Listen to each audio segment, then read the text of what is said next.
নমস্কার বন্ধুরা, মায়ের রান্নাঘরে সবাইকে স্বাগত। আজকে আপনাদের জন্য নিয়ে চলে এসেছি আর একটি নতুন রেসিপি, তেলকই।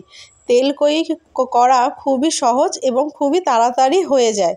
এইটা চটজলদি হিসেবে তেলকই আপনারা বানিয়ে ফেলতেই পারেন তার কোনো তাড়াতাড়ি থাকলে।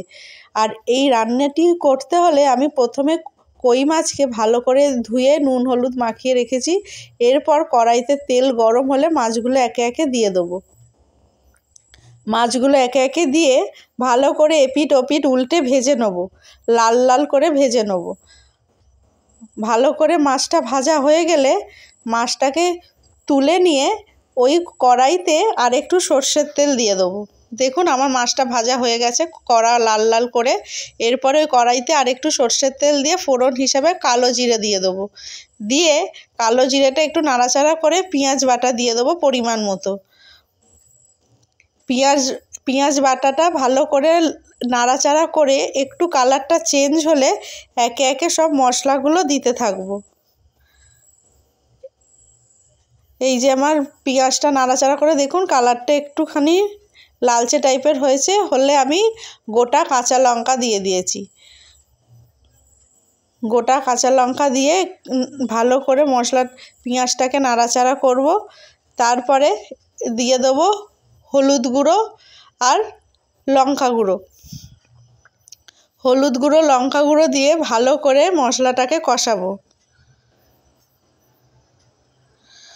ভালো করে মশলাটা কষানো হয়ে গেলে তারপরে একে একে আরও মশলা অ্যাড করব। আর একটু দিয়ে দিয়েছি ঝাল লঙ্কা গুঁড়ো, তার সাথে কাশ্মীরি রেড চিলি পাউডার দিয়ে মশলাটা নাড়াচাড়া করে দিয়ে দিলাম আদা বাটা, ধনে গুঁড়ো, জিরে গুঁড়ো দিয়ে ভালো করে মশলাটা কষাবো যতক্ষণ না মশলাটা থেকে তেল ছাড়ছে। মশলা থেকে তেল ছেড়ে এলে তারপর আমি দিয়ে দেবো পরিমাণ মতো জল, এবং তার সাথে সাথেই আমি একটু টমেটো দিয়ে দেবো। দিয়ে ভালো করে টমেটোটাকে নাড়াচাড়া করব এবং টমেটোটা সেদ্ধ হওয়া পর্যন্ত অপেক্ষা করব, এবং দিয়ে দিলাম পরিমাণ মতো নুন।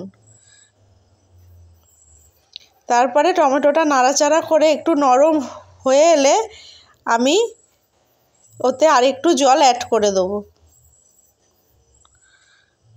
আরেকটু জল অ্যাড করে দিয়ে ভালো করে গ্রেভিটাকে ফোটাবো, এবং ফুট উঠলে ভেজে রাখা মাছগুলো একে একে দিয়ে দেবো। ভেজে রাখা মাছগুলো দিয়ে নাড়াচাড়া করে ভালো করে ফুটে গেলে, গ্রেভিটা ফুটে উঠলে আমি পরিমাণ মতো জুস রেখে নামিয়ে নিলাম। আমার কিন্তু রেডি হয়ে গেছে আজকের রেসিপি তেলকই। আপনারা বাড়িতে এটা ট্রাই করুন।